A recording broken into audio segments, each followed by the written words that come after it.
Supreme Court of Florida is now in session. All who have cause to plead, draw near, give attention, and you shall be heard.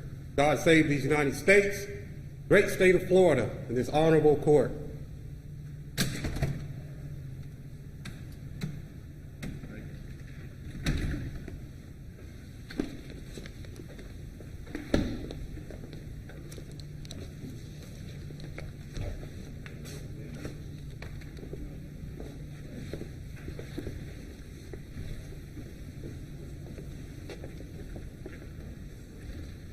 Ladies and gentlemen, Supreme Court of Florida, please be seated.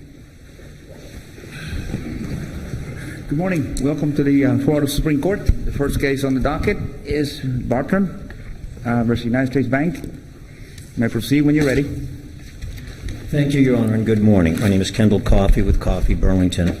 I have the privilege of representing Louis Bartram, as well as the privilege of speaking for all three of the petitioners in this case. With me at counsel's table is Joe Perwin, my partner Dan Blonsky, Mark Pomerantz, and Michael Wasluck. We're here today in what is obviously an important case of the statute of limitations in the foreclosure scenario. And it is a case that rests upon very, very settled principles. We know, of course, that in 1974, the Florida legislature passed, in unmistakable terms, a statute that provided for a 5-year statute of limitations for mortgage foreclosure. We also know that the case law before and after was also consistent, and it said that in an installment payment obligation, the effect of an acceleration is to make all of the payments immediately due. So let me ask you this. Let's go to just this case. But the acceleration, when they filed their mortgage foreclosure action, the contention is of your client is that the acceleration was effective. In other words, all sums were due. Is that correct? And that's exactly what the Fifth District said. Okay, well, I understand that, but I don't necessarily agree with that. And because so then several years later, the mortgage company doesn't show up. Apparently, there's this case management order that says they don't show up, you may suffer a dismissal without prejudice. But there's somewhere along the line, parties switch, and now we're saying it's a dismissal with prejudice, which is then an adjudication on the merits in your client's favor.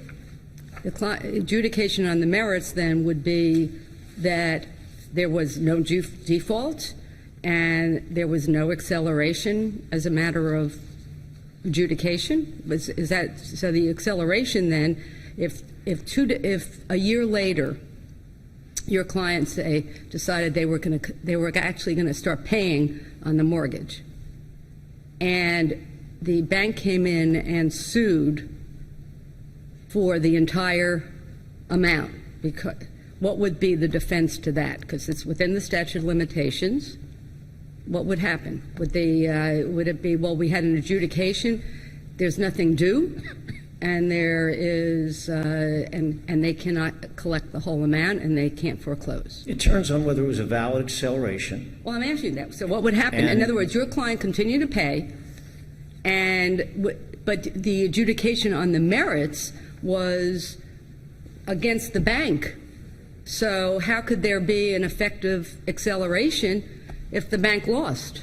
Well, banks can lose with effective acceleration because, for example, they've accelerated. At that point, it's as if a bank lost on a demand note or on a fully matured indebtedness, because as we know, the effective acceleration is to fully mature the indebtedness. So again, so your client then, under your theory, would have had to pay if there was a lawsuit within 5 years, despite what Singleton says about each default's a continuing obligation.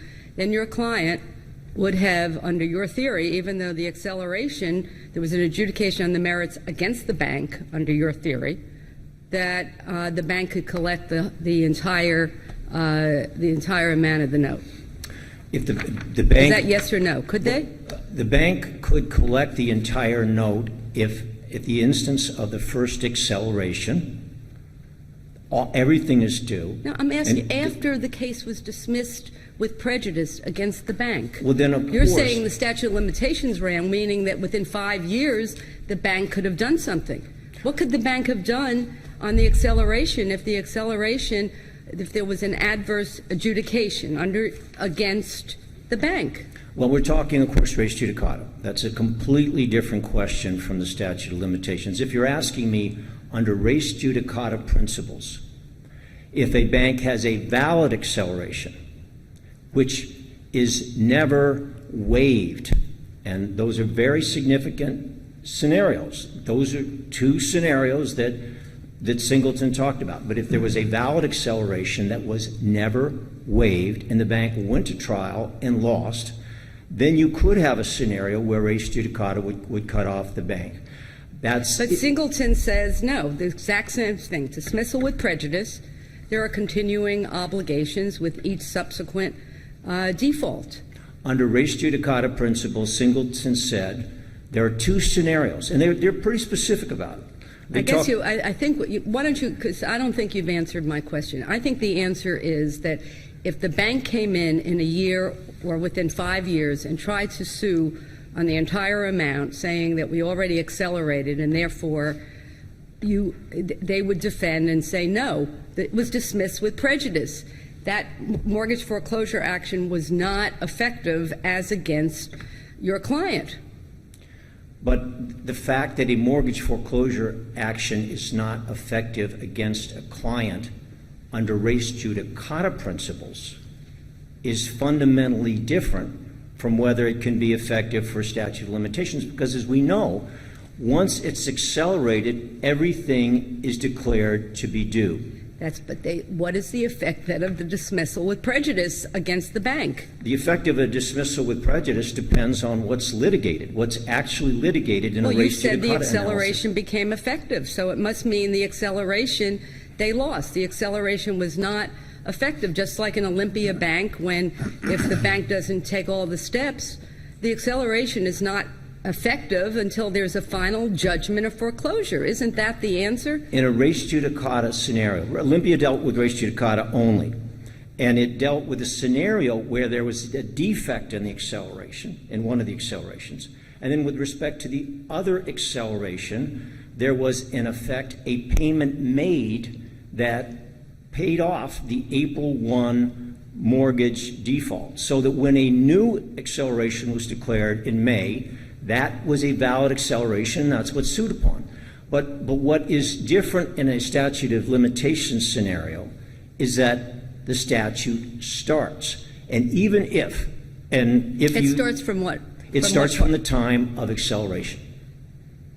And if you have a situation where for res judicata... Even if the acceleration has never been adjudicated successfully against the mortgage holder. Of course, Your Honor. The notion that an acceleration doesn't accrue until the case is adjudicated makes no sense at all. That's never been the law. The law of Florida, including David versus Sun Federal, consistently says that an acceleration is effective when when notice is given to the borrower. That principle literally suggests that the act of acceleration doesn't even accrue until it's adjudicated.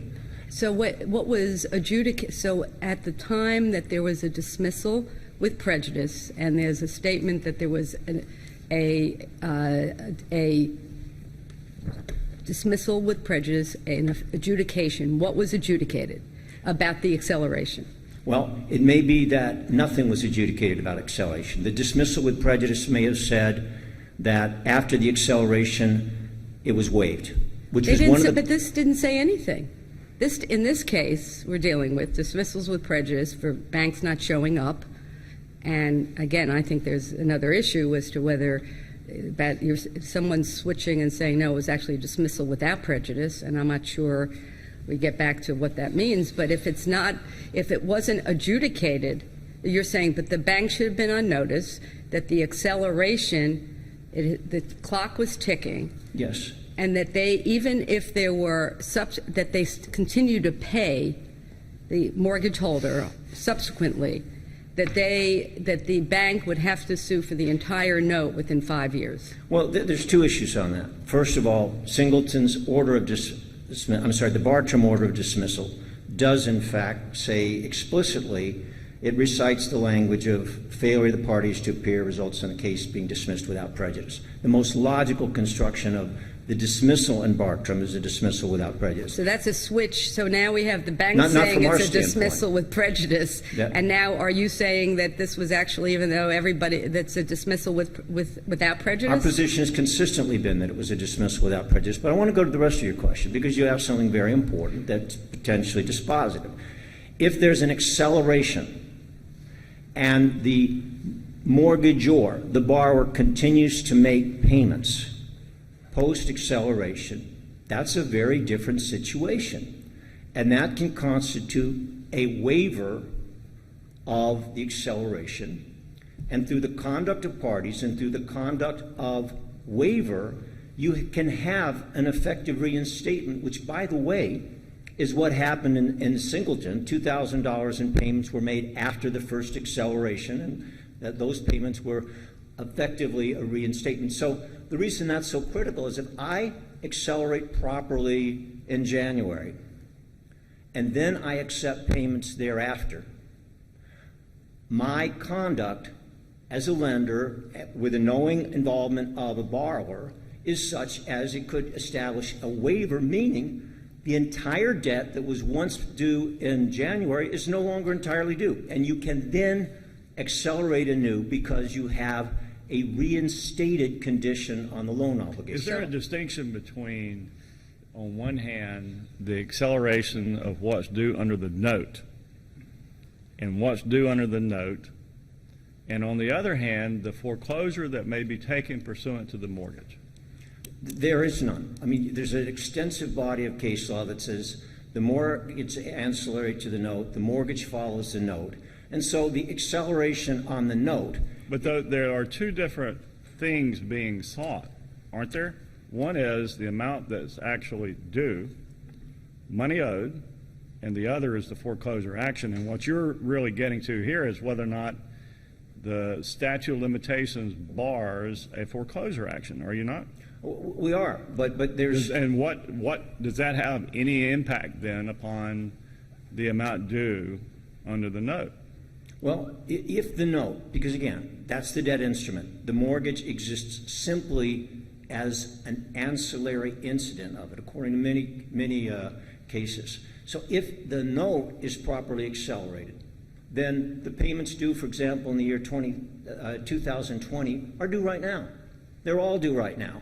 And so based on the accelerated debt, they're not due in 2020. They're not due 5 years from now. They're all due now if the acceleration is proper. So that's what runs the statute of limitations. And Travis versus Mays in 1948 said that obviously FDIC versus Smith collecting, it was a federal appeals court case, but collecting federal law said the same thing. So there's really no doubt that if an acceleration is proper, all of the payments are due.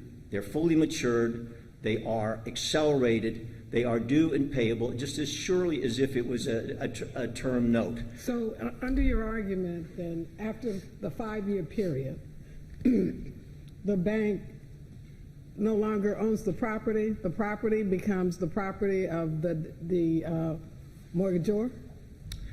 If a bank can't get it together for 5 years, and remember, Justice Klintz, the bank decides whether to accelerate. That is entirely within their prerogative in the first instance. They don't have to accelerate. But if they do choose to accelerate, and banks, as we know, have a pretty good ability to keep track of when somebody's late for 10 days, they can figure out when a filing date is in 5 years. So this case actually was brought to, I guess it's not quite a title, but basically the mortgagor is saying, this property belongs to me, and I no longer owe the bank or whoever is the mortgagee anything. Just as every statute of limitations cuts off a potentially valid claim. It could be victims of legal malpractice. It could be Karen Monahan, who had senile dementia and was allegedly robbed by her niece that was trusting her. There are many, many victims throughout society and countless dollars that are cut off by statutes of limitations. But that has not been the calculus for this court in statutes of limitations. And what you're saying is in the Fifth DCA opinion, when it talks about that there is a separate second and separate action for foreclosure on a separate period of default, your position is there's no such thing. There is no separate period of default because the default already occurred when the debt was accelerated. Correct, unless, Justice, unless that acceleration, and these are the two examples that Singleton gave, and I think they're very important, unless the acceleration was predicated on a lack of preconditions. A lot of times people don't send the notice of acceleration properly, or if there wasn't an actual default. And then the other example Singleton gives is that, or if the mortgagee had waived reliance on the default, such as by accepting payments after the fact, which is what happened actually in Singleton. So our position is yes, the valid acceleration in Singleton, which is what the Fifth District found and which is what I think the record's uncontradicted about, starts the statute of limitations, and the payments otherwise due in 2020 aren't due then. They're due right now. All of those payments are due right now because that's what an acceleration unmistakably requires. However, there are cases which talk about flaws in the acceleration. So if you have a flaw in the acceleration, if it's not done properly, then all that would be owed would be the arrearages, the back payments. Doesn't the borrower continue to be in default even though the amount's due and owing right then? Don't they continue to be in default until the amount is ultimately satisfied by the borrower? They are in default on the accelerated amount. In the case of Bartram, it would have been $650,000. So why isn't there a second period of a default period unsued for, like the Fifth DCA said? Well, because the legislature has said 5 years is enough. And if the legislature really thinks that 5 years is not enough, there are folks in buildings not far from here that could make it 8 years. But beyond the time when the dismissal was taking place, would you agree that there was an additional period of time that the note was in default? Well, I would certainly agree that upon acceleration, the accelerated balance was due and in default. The entire $650,000, just pick January 2015, was due from January 2015 onward. Okay. And that activates the statute of limitations just as any obligation. You can owe money, and if you don't move on it within 5 years, or if you, as happened in these cases, you prosecute an action and then you bungle it, to use former Chief Judge Schwartz's words, stumbling and bumbling and general ineptitude, there are reasons why you don't get to continue the prosecution. But you're into your rebuttal time. You're welcome to continue, but I just want to thank you, Justice Labarca. Just to mention quickly that there's also an issue on the statute of repose, and our position is distinct and it's simple. The statute of repose says that if from the record of it you can determine the final maturity of a mortgage obligation, then that lien can be canceled 5 years after the final maturity of the mortgage. If, again, you can determine it from the record of it. And from the record of it is clearly a record notice that's established by the lis pendens. Mortgage foreclosures are filed with lis pendens, and in all instances, the lis pendens will have as part of the notice it gives the complaint which sets forth the acceleration, which in turn activates the 5 years. Thank you. Counsel.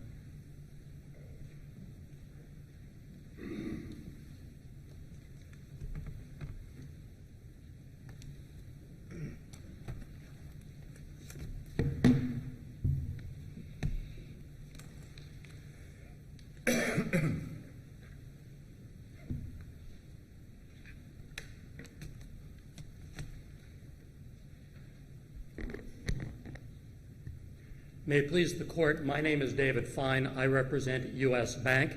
I'm joined by my co-counsel, William McCon. This court should affirm the 5th DCA and answer the certified question in the negative.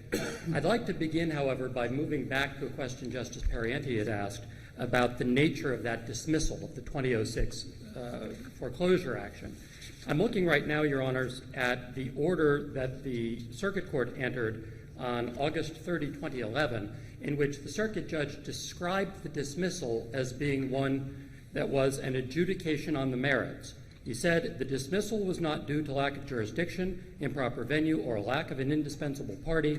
Therefore, the dismissal acted as an adjudication on the merits. So I think that that resolves the question, because the judge who actually wrote the order has now described it for us and characterized what he intended by the order. And in fact, the rule under which the order was entered follows what the judge determined. But that was subsequent to the actual order of dismissal, and the actual order of dismissal said without prejudice, did it? It did not, Your Honor. What did it say? Well, what the actual order of dismissal said was that it was dismissed, and he made reference to an earlier notice that he had issued that said, note, failure of the parties and or their attorneys to appear in person may result in the case being dismissed without prejudice. He did not say that that's what he was doing, and he then relied on Florida Rule of Civil Procedure 1.420B. And But you know what? This case cannot be decided, in my view, on what a judge said had to be intended, because the rule doesn't allow for the judge to adjudicate voluntary dismissals, because Nation Star, which you filed as a subsequent notice, says it was a dismissal without prejudice. And I don't know, all around the country, the state, when banks don't show up at case management conferences, generally, I think, and the orders say they're without prejudice. So give me, since the bank seems to be going, wow, we want this to be a dismissal with prejudice, an adjudication on the merits, tell me, and yet there are cases that say it doesn't matter. It was dismissed either voluntarily by the bank or involuntarily because the bank, I don't know why they don't show up, but they didn't show up. So what's the legal significance for the running of the statute of limitations? Let's go with both scenarios. Let's assume it's a dismissal with prejudice, which is now what the 5th District said, even though the bank was arguing below it was a dismissal without prejudice. Your Honor, I think I can collapse the response to your question, because the bank agrees with what you said a moment ago, which is that it does not matter. I merely raised the point because I think there was some confusion in the argument and in the record. But I'm giving you give us let's assume it's a dismissal with prejudice, which means that there was, under the law, an adjudication on the merits. Where there's truly no adjudication on the note or on the foreclosure action, and what does it mean as far as acceleration? Does it mean there was an adjudication that there was acceleration, or there was no acceleration? There was no acceleration. The acceleration was not consummated because it was never made part of a judgment. Well, Mr. Coffey says that's against all of the case law in this state. That is, that there needs to be a final judgment of foreclosure before there can be an effective acceleration. You won't be surprised to hear that I disagree with that. Well, let's hear the case that says, and the cases that go both ways. Are we to decide that issue? Your Honor, the case law that pre-exists, among other things, this form of mortgage, which makes a difference. This form of mortgage, which is a uniform mortgage agreement, provides that there's a right to reinstate on the part of the borrower. What that means, in essence, is that up until the time there's a judgment of default and acceleration, the borrower can always pay what's due, what's in past due, and simply resume paying installment payments. What that means in the context of this case is that there's never really a fait accompli in terms of acceleration until there's a judgment. And in fact, in Mr. Bartram's case, there still has never been a judgment of default, and so he still has that ability to reinstate. I'm missing something here, because it seems rather strange that you have to depend on an adjudication or a judgment. For example, I assign a note to your bank, and I stop paying on it, and you accelerate, but you do not sue me. So does that mean that there can never be an acceleration, or that I don't owe the money? I'm a little puzzled by that condition that you seem to suggest must occur before you can have an acceleration, because it seems that acceleration precedes a judgment. Justice Lewis, let me respond in two ways. First is that given that it's a judicial foreclosure state, given that the mortgage agreement itself mandates that there is a right of reinstatement, in this circumstance and with this document, there cannot be acceleration without a judgment. But the second answer to your question... Well, but if someone doesn't pay, how can there... It's not been reinstated. Well, that's right, in which case the It's mortgagee been accelerated goes to but not reinstated. in which case the mortgagee goes to court, files a complaint, and gets a judgment of acceleration and foreclosure. Well, but my point being is that if I do not pay, then it's just an unlimited statute of limitations, is what you're saying. You're saying you have to have a judgment before you can have an acceleration, and I'm wondering out loud, it seems to me you can have an acceleration without a judgment, and then the question becomes, well, when does the statute begin to run? And you would then say, well, it's not until you get a judgment. And the response is, well, no, if it's a valid acceleration, it's 5 years. We don't make it up. The legislature's done that, and it seems rather short period of time maybe. But I'm a little puzzled by this. The reasoning doesn't sound true to me. Well, Your Honor, let me offer the second point that I was going to make earlier, if I might, and that is that we ought not get ourselves wrapped around the axle, if you will, on the question of when acceleration occurs. Because we know from Singleton that even if there's an attempted acceleration, and in Singleton, the court presumed that there had been a successful acceleration, it nonetheless held that that did not implicate the obligation to make future installments. Well, but not on a statute of limitations basis, was it? Well, Your Honor, let's And talk about... statute of limitations, you say, why are we worrying about accrual? Well, that's what you have to worry about on a statute of limitations. When did the action accrue? I mean, that's how it's always been measured, isn't it? It is, absolutely. Yeah. Absolutely, Your Honor. But the answer to your question is that Singleton, although Mr. Coffey characterizes it as a res judicata case, is probably better considered to be an acceleration case, because that's what the court had to decide. When was there an acceleration? What was the effect of the acceleration? That's why Singleton is so important here. Because, of course, in this case... Did the court say in Singleton that that's what it was doing? Yes, I think it did. And expressly made that statement? Expressly, no. Certainly by implication, because that's what it was doing. That's what it had to do. Well, that's I guess one man's interpretation of what that is. It is, Your Honor, Okay. and I hope I'm not the only one. Okay. But the answer to the question is that for Mr. Coffey to be correct in his analysis here, one would have to come to the determination that the attempted acceleration collapsed all of those future installment obligations into one lump sum, and at that point, the statute of limitations accrued. That's the same theory, but without the statute of limitations overlay, that occurred in Singleton. Singleton said that you collapse them all into one, and therefore there's an identity of actions between the first attempted acceleration and the second, and therefore res judicata applied. Singleton teaches us that that doesn't happen, that if there's an attempted acceleration, it does not implicate and collapse those future installment payments. If it was the case with respect to res judicata, it is likewise the case with respect to the statute of limitations. And so it begins anew each month as Mr. Bartram fails to make his installment payments. Can I go back to the true. dismissal with and without prejudice? I don't know why this is hanging me up, but it is. So let's assume it's a dismissal with prejudice, which is what the bank now is saying it was. And therefore, it's an adjudication on the merits. Yes. What was adjudicated in the dismissal with prejudice, which was adverse to the bank? What was adjudicated was the bank asked for certain forms of relief, And the court said no. On the merits, you may not have those forms Well, of and relief. that's why I guess this is my friendly question, so, which means that as to the acceleration, I don't know how it could be effective if there was an adjudication against the bank. So do you agree with that?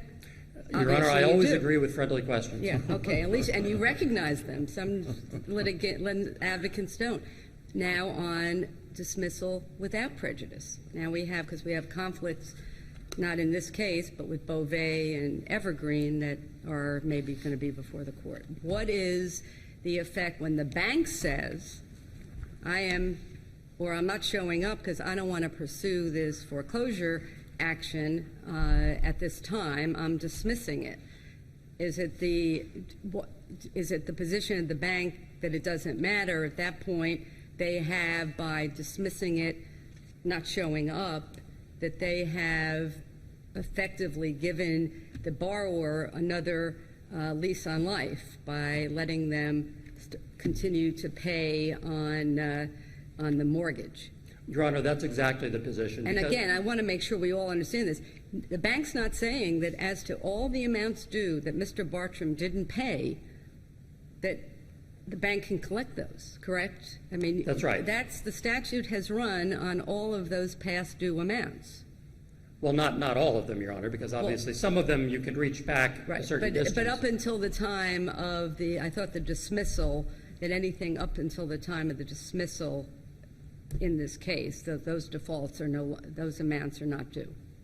There is case law to that effect. You cannot, if you accelerate it again, you can't get the amounts that they never paid. There is case law to that effect. We don't want to Absolutely right, concede Your Honor. that. And, Your Honor, I think one way of looking at the question that you posed about a dismissal without prejudice is to imagine that acceleration is a little like a 5K road race, which is you start the process, you need to go through the tape at the end to get acceleration. If for whatever reason you don't go through that tape, and this is what a lot of the courts addressing this issue in the last 2 to 3 years, the district courts of appeal and the federal district courts have said, if you don't go through that tape, whether it's because of a dismissal with prejudice or dismissal without prejudice, you do not get acceleration. It does not matter. And that's why the determination in Beauvais, which is being reheard en banc next week. I'm a little confused at what you just agreed to that the statute bars. Could you, so far as money owed to the bank, could you tell me exactly what you just agreed to? Your Honor, all I agreed to, and I was careful about this. I missed the carefulness part. Let me try again, especially since the client is in the audience. Your Honor, what I said is that there is case law that would suggest that there is a limit on how far back the bank can reach. We don't agree with that case law, but there is certainly case law in Florida to that So effect. applied to this case, what does the statute of limitations bar your client from collecting? Well, the statute of limitations that applies here is 2511(2)(c), and that doesn't deal with collections, it deals with foreclosure.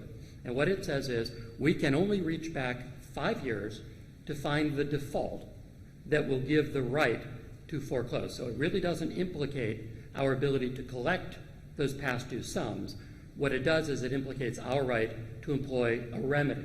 You maintain that you're still owed the total amount due on the note as accelerated? Yes. Okay. Yes, because recall, if you will, Your Honor, that there is a separate statute of repose that applies to the note, which tells us that's 95-281, which says that if you can tell from the face of the note, from the record of the note, when its maturity date is, that is the maturity date, and you have 5 years from that point. That runs, in this case, in 2040. Nothing that has occurred so far changes any of that. So Mr. Bartram will still have an obligation on the note. The only question in this case, the only question that the 5th DCA decided and placed before this court is whether we still have the opportunity to foreclose before that point. And thus far, every district court of appeal except the 3rd has agreed with the argument that we've offered. Every federal district court that has reviewed the action in Florida has agreed. In Beauvais, there are now amicus briefs from the real property section and the business law sections of the Florida bar that agree with the analysis. And it really is the only way that you can read Singleton. And frankly, even if Singleton did not exist, we would still be at the same point, which is there was not a successful acceleration, and therefore there was an opportunity for new defaults each time Mr. Bartram failed to make those monthly installment payments. You're talking about the weight of authority, but there in the amicus briefs, which are all the briefs were excellent in this case, all professional, and it's certainly I appreciate trying to understand this complicated issue. But it looks like Florida would be in the minority of the states in deciding that there can be deceleration after a notice of acceleration by inaction. Your Honor, I think there are two things to say to that. One is certainly in the minority of the jurisdictions that have decided the matter, and there are not that many, and many of those that have distinguishable statutes that would not be implicated in Florida. And the other thing, of course, is... Well, how about California? That's always a state that, big state, lots of foreclosure actions going on. How have they decided the issue? Your Honor, I believe that California has decided that, to say that there is no deceleration, but I'd have to check, to be honest. Well, it is. That is correct. I'm sure. How is their statute different from Florida's? Your Honor, off the top of my head, I don't know. But the other answer to the question that you posed earlier is that the fact that a certain number of jurisdictions have decided something in a different way is only persuasive if you look at those opinions and decide that there's something persuasive about them. The sheer weight of numbers is itself meaningless. So the bank must be conceding by saying that there's that the weight of authority is against your position. And I don't want to argue, but no, I think you you're right, were talking about the weight of all federal district court judges, but they're individual judges, and I think that the appellate courts have taken their signal from Singleton. Yes. Well, and Singleton is a good place from which to take a signal for those appellate courts, and we would submit for this court, because Singleton was correctly decided, and Singleton described for us what the effect of that attempted acceleration was. And, Your Honor, I would go back and simply reiterate the point that I alluded to But earlier. they say Singleton's distinguishable because the mortgagor had made payments after the dismissal with prejudice, and so there was basically an agreement, implicit agreement, that the acceleration was no longer effective. Is that a distinguishing factor? No, it's not. And if one reads the opinion in Singleton, one will search in vain for any suggestion that the court paid any attention to that potential fact in reaching its holding. It did not. For all intents and purposes, Singleton was the same as this case. It was acceleration presented against the framework of res judicata. This case is against the framework of the statute of limitations. That's the only difference. And we would submit that Singleton, therefore, controls. Tell me again why a dismissal with prejudice is, quote, better for the bank than a dismissal without prejudice. I'm still, and again, what is the reason the bank has sort of switched their position on what kind of dismissal this was? Your Honor, the bank... I mean, you did, right below, were arguing it was dismissal without prejudice. We did. Until the 5th District, then in a footnote, they go, but this is a dismissal with prejudice. Right. And, Your Honor, let me address that in two ways. First of all, we don't think that there's a difference. We noted the correction because the record was not correctly described, and we felt it was appropriate to correct that. And so, therefore, there is no difference. Now, if one looks at the decision, the panel decision in Beauvais, one might say that there's a difference, in which case dismissal with prejudice would matter, according to that panel of the 3rd DCA. We don't think that that's correct, and we hope that the en banc 3rd DCA reaches a different conclusion. But the direct answer to your question, Your Honor, is there is no difference. If there was a dismissal, there was no effective acceleration, and therefore the obligation to make installment payments continued. And on the subject of... And that's a different issue than whether there needs to be a final judgment of foreclosure for the dismissal, for the statute to start running or for the acceleration to be effective, correct? It is. It is. And in fact, the fact that those are two separate points, both of which I think support our position, but nonetheless, the fact that they're two separate points would indicate that if you do not agree with me on that first point, the decision of the court could nonetheless be to affirm the Fifth DCA, because Singleton would tell us that that's the proper result. Your Honors, at the end of this case, what we have is Mr. Bartram asking this court to sanction a circumstance in which he walks away never having paid a $650,000 debt with a free home. There is no equity in that, and the law does not command it. Singleton, indeed, commands otherwise. We ask that the court answer the certified question in the negative and affirm the Fifth DCA. If there are no other questions. Thank you, sir. Thank you, Your Honors.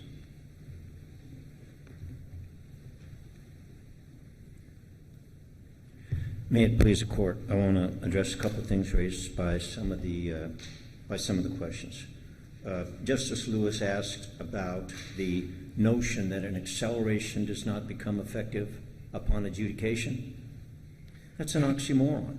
Of course the action has to accrue before it's brought. Of course your precedents, including David versus Sun Federal, which cites Campbell versus Warner, have all indicated that an acceleration becomes effective when notice is communicated to a borrower. There isn't a single case in the land that supports their thesis. And to the extent they argue the language of the mortgage, which I'm sure you'll have an opportunity to look, it simply says that on 4 different conditions, which have to be established satisfactorily to the lender, there can be a right of reinstatement after acceleration. It doesn't say it suspends or prevents acceleration. After acceleration, there can be a reinstatement. So the fact that you have a cure provision after a default doesn't mean there was a default. To speak briefly to their statement, which they said, that Singleton assumed a successful acceleration, that's just wrong. The language of Singleton, which is a res judicata case, which deals with a bundle of judicial rules that you administer, and you can consider equitable considerations, not a statute of limitations where you have said many times it's the province of the legislature, statutes of limitations are legislative processes, not judicial process. The right smack in this res judicata case, you give examples, and they're good examples, because we agree with Singleton as a res judicata matter. For example, a mortgagor may prevail in a foreclosure action by demonstrating she was not in default. So somebody goes to trial, they prove to the court that they were not actually in default, then of course they can bring that action again on subsequent payments. That's what Singleton was talking about. The other example they gave, which is actually what had happened in Singleton. Mr. Coffey, your time is up. Go ahead and give you a chance to wrap it up. Okay. Or that they waived reliance. If there is a post-acceleration waiver, then that can do it. There's a reason the vast majority of states support the rule we asked for. This is about the statute of limitations. It's about deadlines established by the legislature, deadlines which have to be respected, and deadlines we would ask this court to apply in this case. Thank you for your argument.